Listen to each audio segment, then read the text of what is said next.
Sanferminetako kartel lehiaketako oinarrietan amaierako artea edo formatu digitalean behin betiko artelana aurkeztea hartu du barne udalak. Epaimahaiak balorazio egin dezan. Aurkezteko epea martxoren 20an amaituko da. Epaimahaiak apirilaren 5an hautatuko ditu 20 artelan, ondoren Euskarri Zurrunean aurkeztu beharrekoak. Udala eta Nasubintza elkarlanean arituko dira 75 urtetik gorakoendako alokairuko 32 apartamentu eta zentro komunitario bat hartuko dituen eraikin bat eraikitzeko, Azpilagainan. Gaur Iruñeko udal agintariek udaltzaingoaren bideo wall berria bisitatu dute, hiriko kamera guztiak ikusarazten dituen bideo hormak. Barkos lehendakariak errepikatu du, Nafarroak trafikoari eta bide segurtasunari buruzko eskumenak behin betiko bere gain hartzeko xede nagusia duela. Ekitaldi instituzionalaren buru izan da, foruzaingoaren eguna dela eta 35 sari eman dira. Nafarroko gobernuak garraio bereziak erraisteko neurriak aplikatu ditu. Aierdik garraioetarako bidesarien murrizketa eskatu dio sustapen ministerioari. Bereziki Euskadi eta Aragoiren arteko korridorean AP78an.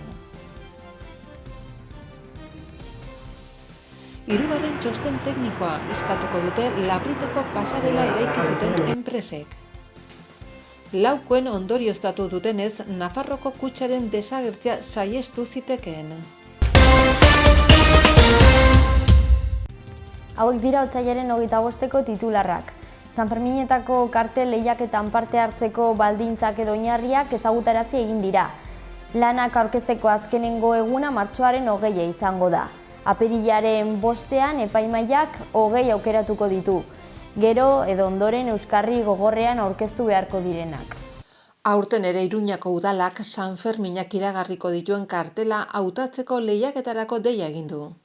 Aurtengo berritasun nagusia parte hartzaileek JPG formatuan amaierako artea edo behin betiko artelana eta ez zirriborro bat azken edizioan bezala. Lanak aurkezteko epea martxoren 20an amaituko da asteazkenarekin ordubitan. Iaz udalak kartela hautatzeko mekanika aldatu zuen. Artelana Euskarri fisikoan aurkeztea jada ez da beharrezkoa, baizik eta lehen fasean. Amaierako artea edo JPG formatuan kartelaren argazkia eta aukeran lanaren kontzeptu teorikoaren agiria ere bai. Ondoren, epaimahai tekniko batek hautatuko ditu 20 artelan eta horiek izango dira beste balorazio baterako Euskarri Zurrunean aurkeztu beharrekoak.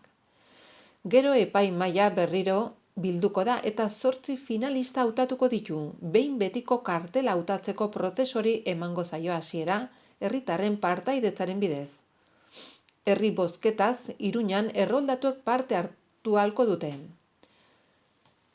Lehiaketan parte hartzea libre da, aurreko ediziotako lan finalistak aurkeztu ezin izango badira ere. Egileek bakarrik kartel bana aurkeztu ahalko dute, jatorrizkoa, argitaratu gabea eta teknika librekoa.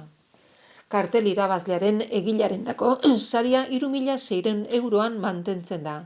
Iaz lehiaketan 332 kartel aurkeztu ziren, Iruñatik 143,37 eta Nafarrotik oro har 163,25 bidali zirela. Lehiaketako parte hartzaileek honako aurkeztu beharko dute, alde batetik aukeran, kartelaren osagaien, osaera, kolorea, tipografia, ikurrak, eta kontzeptuaren garapen teorikoa, gehienez 2 dina 4 horritan, Word formatuan, eta bestetik, derrigorrean behin betiko kartelaren argazki bat edo amaierako artea. 1000 mm, 1000 bider 700 mm neurriko JPG formatuan. Pamplona / Iruña San Fermín 2019, 6 del 6 al 14 de julio, uztailaren 6tik 14 idatzita. Hoietan ez da egilaren sinadurarik ez ura ezagutzeko moduko daturik jarriko. Goiburuari baino ez zaio referentzia egingo. Biltegiratzeko USB gailu batean aurkeztu beharko da eta 2 fitxategiak karpeta batean egongo dira. kontzeptuaren garapen teorikoa Word formatuan eta amaierako artea JPG formatuan kartelaren goiburuarekin identifikatuta. USB-arekin batera gutun azal itxi bat aurkeztu beharko da, kanpoko aldean kartelaren goiburu bera idatzita eramango duena. Barruko aldean honako hauek joango dira. Egilearen izen deiturak, helbidea, telefono zenbakia, helbide elektronikoa nortasun agiri nazionalaren fotokopia, egilearen kurrikulum profesional labur bat eta egileak sinatutako aitorpena, non adierazi beharko baitu aurkezten duen obra jatorrizkoa eta argitara gabea dela. Lehiaketa egiten den bitartean ezin izango da inoiz ere jendaurrean jakitera eman kartelaren egilean nor den.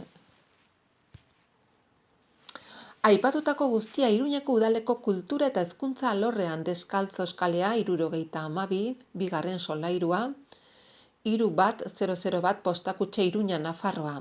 Aurkeztu beharko da. Halaber, beste edozein bide erabilalko da administrazio publikoen administrazio prozedura erkideari buruzko urriaren 1 legearen artikuluan aurreikusitako dituenen artean. Apirilaren 5 ostiralarekin epaimahaiaren lehen bilera izango da, eta 20 kartel aurre finalistak hautatuko ditu. Pliken zenbakiak Iruñako udalaren webgunean webikoitza.pamplona.esen argitaratuko dira.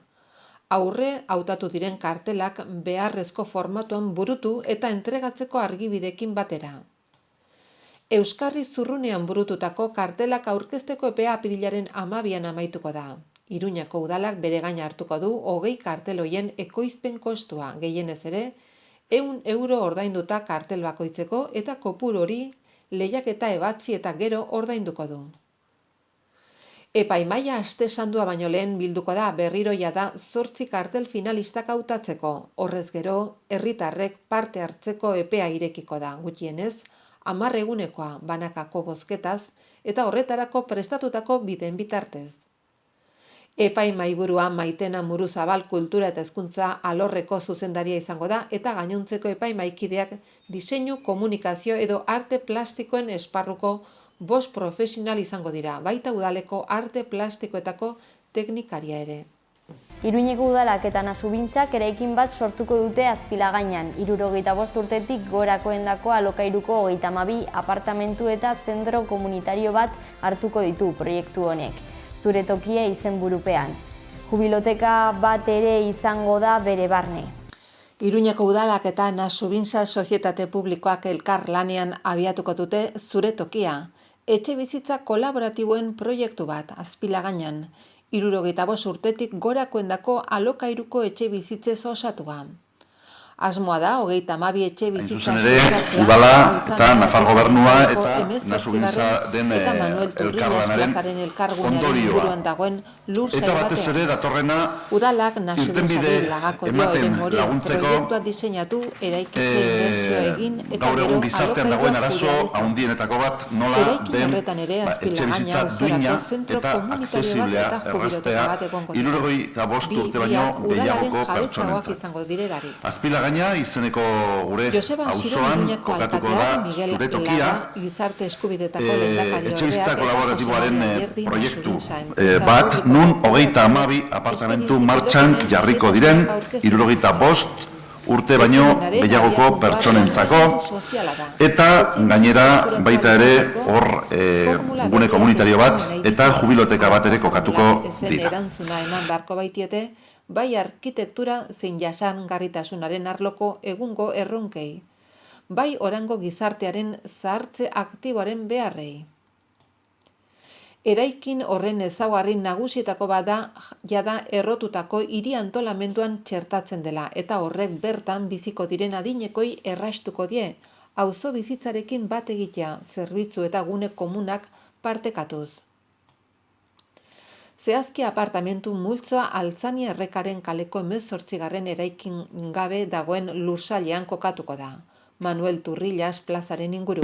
Diozesioa, orube baten zesioa Nasubintzari, eraiki gabeko partzela batetan, hain zuzen ere Altzania ibaia kaleko orube batetan, 18. zenbakia daramana, Manuel Turrillas enparantzatik oso gertu, eta zesioa 75 urteetarako izango da.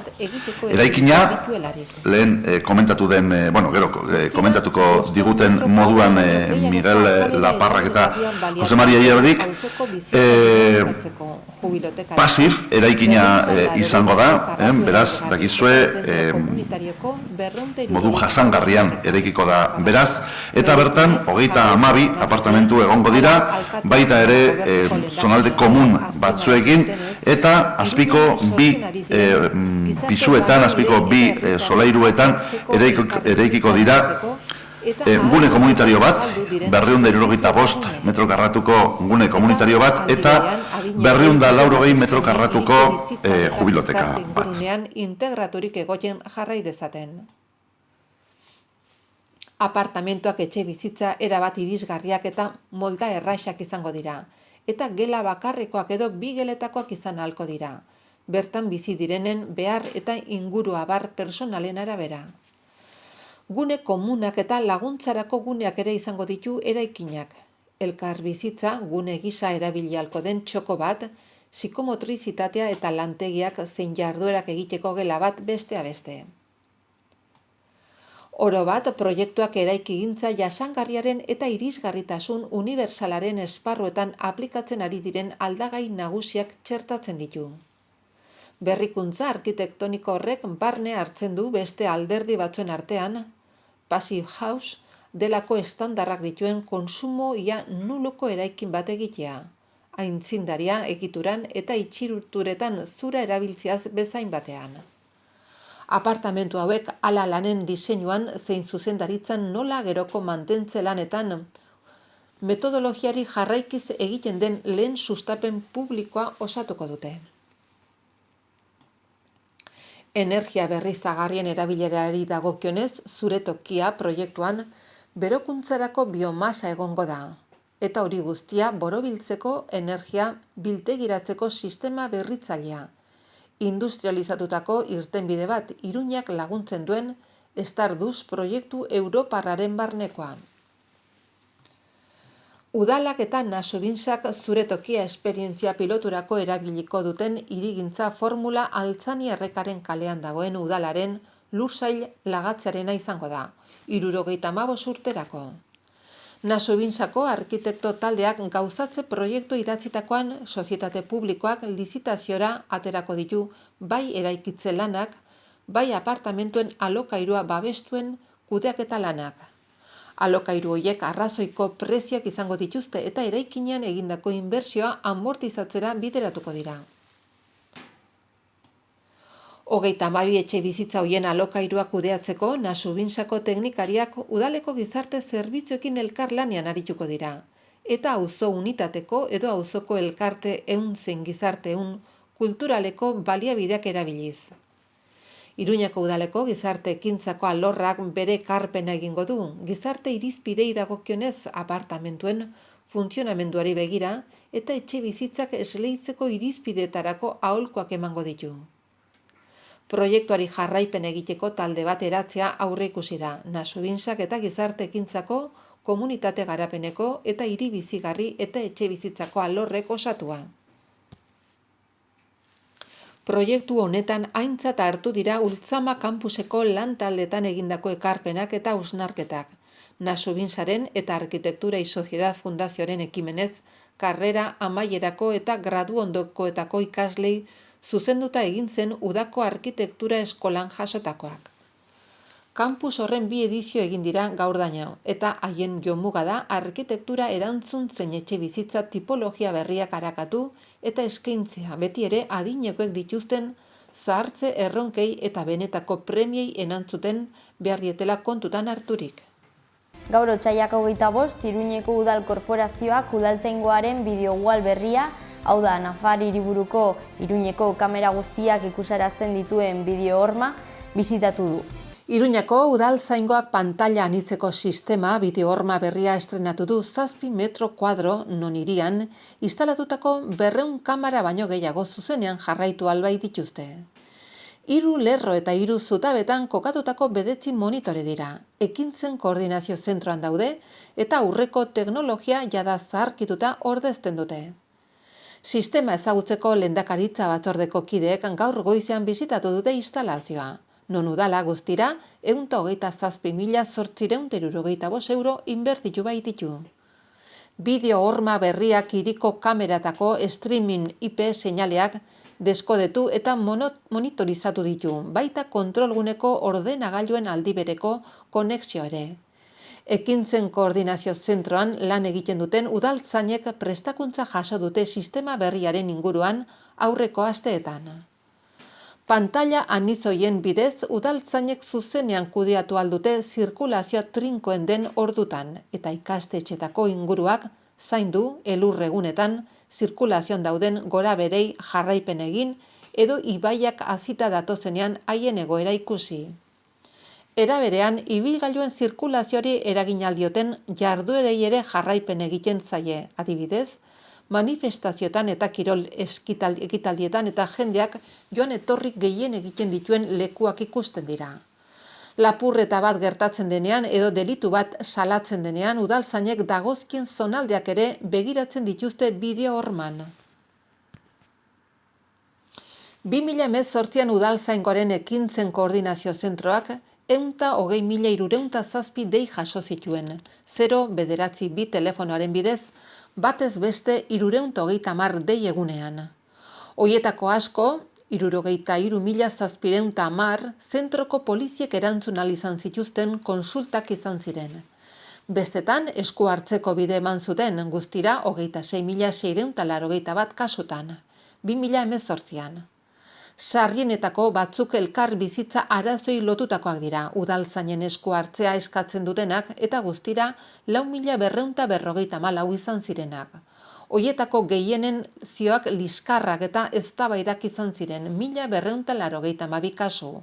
Ondoren, ganberrismoa 971 kasu eta establezimenduetako bezeroekiko arazoak 860 kasu. 092 Iruñako herritarrendako erreferentziako telefono gisa finkatu da. Gainera, grabazio gehiago eskatu dituzte bai udaltzaingoko unitatek, bai beste polizi batzuek, Foruzaingoa, Guardia Zibila eta Polizi Nazionala eta epaitegiak. Guztira 1.775 eskaerari eman zaie erantzuna. Bideo hormak 3,04 metroko zabalera eta 2,28 metroko garaiera du.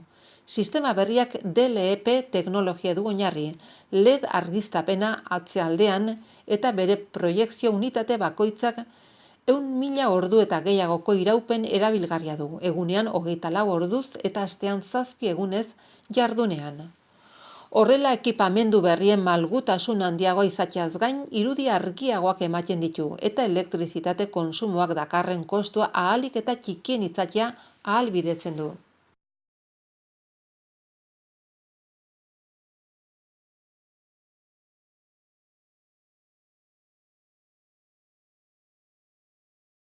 Barkos lehendakariak Nafarroak trafikoari eta bide segurtasunari buruzko eskumenak behin betiko bere gain hartzeko xede nagusia hartuko duela errepikatu du.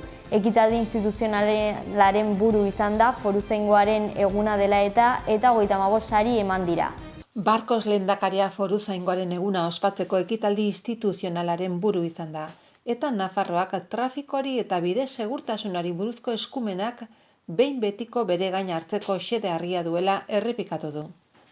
Lehendakariak gogorarazi du legegintzaldiaren hasieran egindako apustu garbia dela hauxe eta honako hau azpimarratu du. Nafarroko gobernuarentzat gai horrek lehentasuna du eta lan eta esfortzu handia egiten jarraituko dugu kontu honen inguruan. Ekitaldia eguerdian egin da Nafarroko Administrazio Publikoaren Institutuko klaustro Isabeldarrean eta honako hauek bertaratu dira.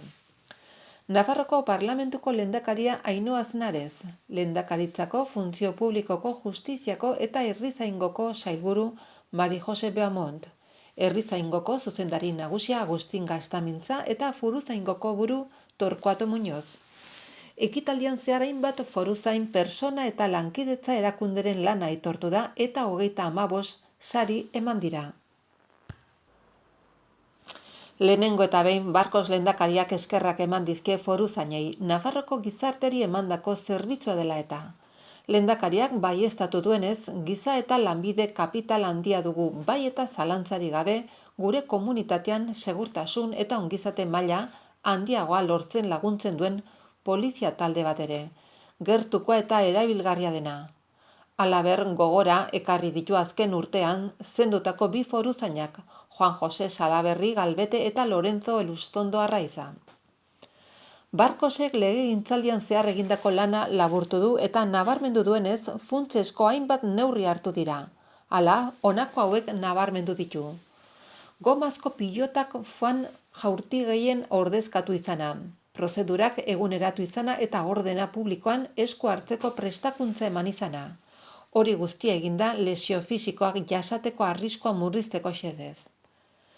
Prestakuntza beste ardatz nagusi bat izan da, segurtasun eta larrialdi eskolako prestakuntza plan berri baten bitartez gauzatu dena, eta horrez gain, beste hainbat poliziarekin koordinatzeko esfortzu eginda. Hori dela eta hainbat hitzarmen sinatu dira, 27 udalekin. Beste 2 udalek sinatu behar dituzte hitzarmenok oraindik. Foruzainek eta udal poliziak komunikazio sistema bera erabil dezaten.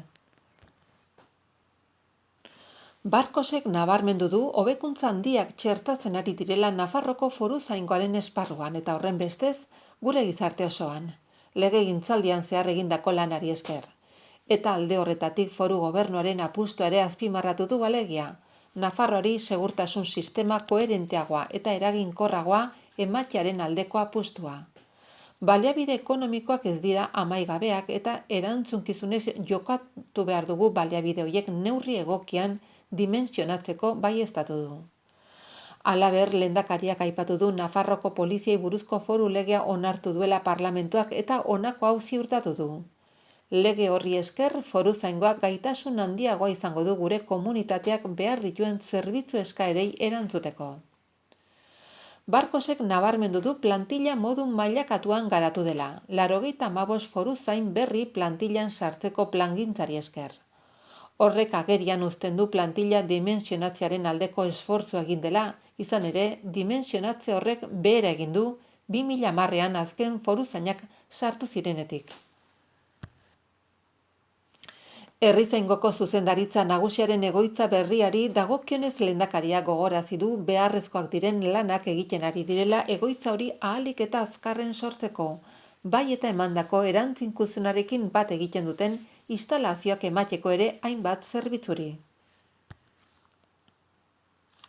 Aurten 29 sari, 15 zorion, 12 metopa, 11 domina eta meritu gorenak aitortzeko plaka bat eman zaizkio hainbat foruzain persona eta lankidetza erakunderi, haien dedikazioa, ibilbidea eta beste hainbat meritu direla eta sarioetako 35 ekitaldi nagusian eman dira. 2018ko martxoaren 5an zendu zen Nafarroko foruzaingoko trafiko eta bide segurtasun alorreko komisario nagusia eta buru Juan Jose Salaberri Galbeteren familikideak plaka bat jaso dute. Komisarioa foruzaingoaren esparruan 1981etik 2018 arte emandako zerbitzu gorenak direla eta. Ohorezko 8 metopa eman zaizkie Rafael Sanz Erizeri, Martin Filipov Alendabori eta Danis Filipov Alendakori, delitu larri baten ustezko egilea atxilotzen lagundu zutelako.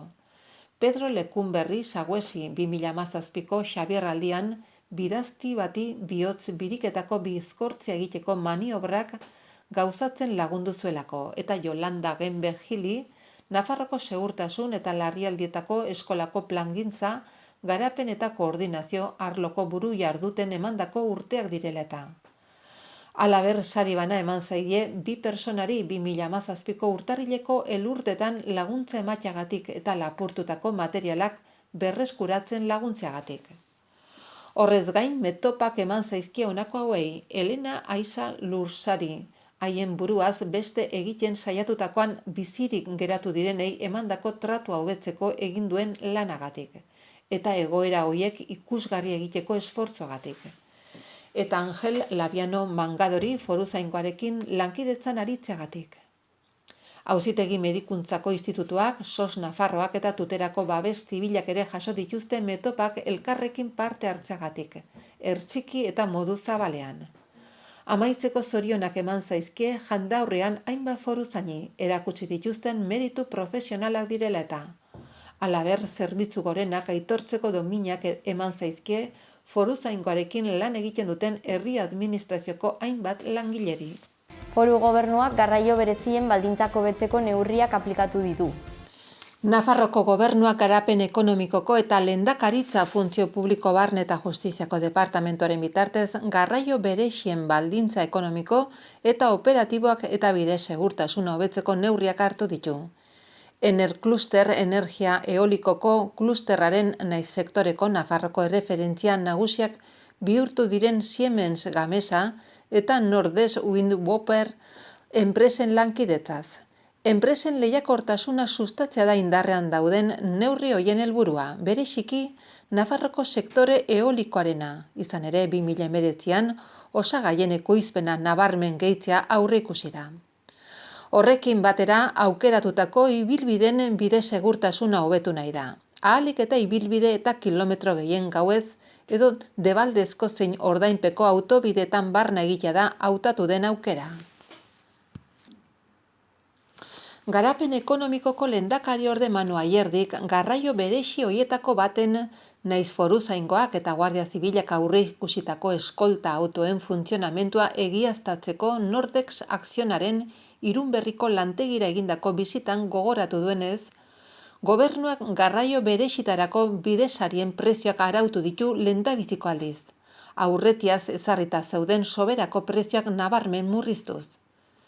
Neurri hau urtarrilan sartu zen indarrean. Horren harira, Ayerdik gogoratu du sustapen ministerioaren azken hilabeteotan izandako harremanetan neurria estatuko autobidetara edatzeak duen garrantzia nabarmendu dutela.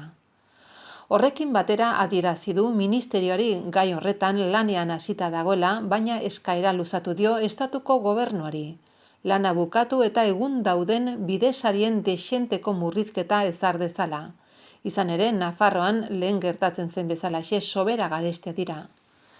Ayerdik Euskadi eta Aragoiren arteko AP78 korridorean garraio bereziei ezarri ohi zaizkien prezio altuak aipatu ditu. Bilboko porturanzko zein Aragoizko norabidetan eta Nafarroan sortutako garraio bereziek ibilbide hoiek erabiltzen dituztela gogoratu du. Nafarroan finkatuta dauden Nordex Akziona eta Siemens Gamesa gisako sektore eolikoko enpresa liderren jardueran eta neurri handiko osagaia fabrikatzen dituzten Industrial Barrankesa, Mekanizados Mekatex eta Sakana taldea gisako enpresa laguntzaileen lan kargan aurreikusita dagoen igoeraren ondorioz, izugarri ugarituko dira garraio bereziak aurreko urteetako kopuruak bikoiztuz. Sektore eolikoak ez ezik metalurgia garraio bereziak behar izaten ditu tamaina handiko egitura aurre fabrikatuak eramateko, baita obra publikoen sektoreak ere, makineria astuna edo tona kopuru handiko garabiak garraiatzeko. Bide segurtasunaren arloan lehendakaritza funtzio publiko barne eta justiziako departamentuak eskolta autoen dispositiboa abiarazi berri du. Foruzaingoarekiko naiz Guardia Zibilarekiko lankidetza estuan, garraio berezien joan etorriak errasteko laguntza eta gainbegiratze prozedura hau antolatzeko ekintza protokoloa finkatu ditu. Itxaronaldiak murriztuz eta eskoltarako erabiltzen diren polizi baliabideak optimizataz. Oinarrizko zerbitzua konboiaren aurretik doan polizi patrulla bada. Operatiboa garraioaren tamaina eta pisoaren zein ibilbidearen araberakoa da. Bestalde 2018an baimenak ematxaz arduratzen den barne zuzendaritza nagusiak 6.000 garraio berez inguru kudeatu zituen, obra publikoetako zuzendaritza nagusiaren aldez aurreko eta nahitaiezko txostena bildurik. Kopuru hau deixente gehituko da, arestian adierazi den moduan. Ildo horretan berrikitan indarrean sartu den beste neurri bat obra publikoetako zuzendaritza nagusiaren baliabideak gehitzearekin lotuta dago.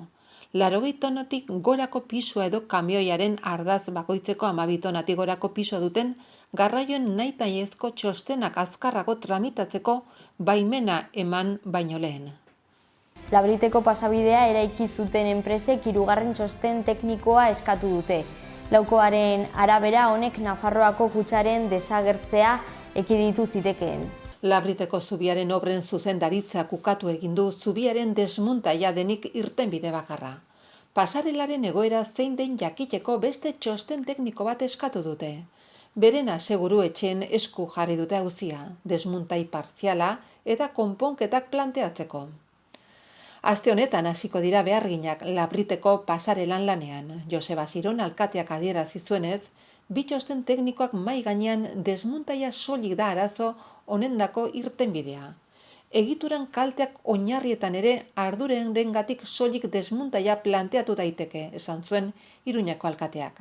Aste honetan solte diren burnizko xaflak kenduko dituzte eta martxoren erdialdera hasiko dira egitura osoaren desmuntaiarekin.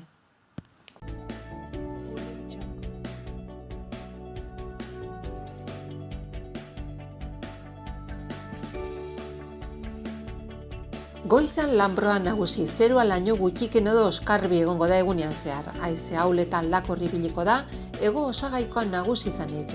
Temperaturan aldaketarik ez, zenbait tokitan izotz txikia egingo du. Asteartean goizean lanbroa, zerua laino gutxiken edo oskarbi mantenduko da egunean zehar. Hego osagaiko haize ahul bizia ibiliko da, temperatura minimoetan aldaketarik ez eta maksimoak berdin jarraituko dute edo gutxi jaitsiko dira. Zenbait tokitan izotz txiki egin dezake.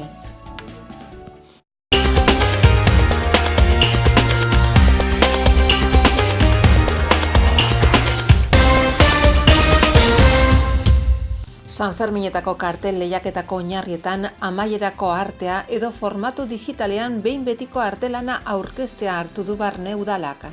Epaimahaiak balorazio egin dezan. Aurkezteko epea martxoren 20an amaituko da. Epaimahaiak apirilaren 5an hautatuko ditu 20 artelan, ondoren Euskarri Zurrunean aurkeztu beharrekoak.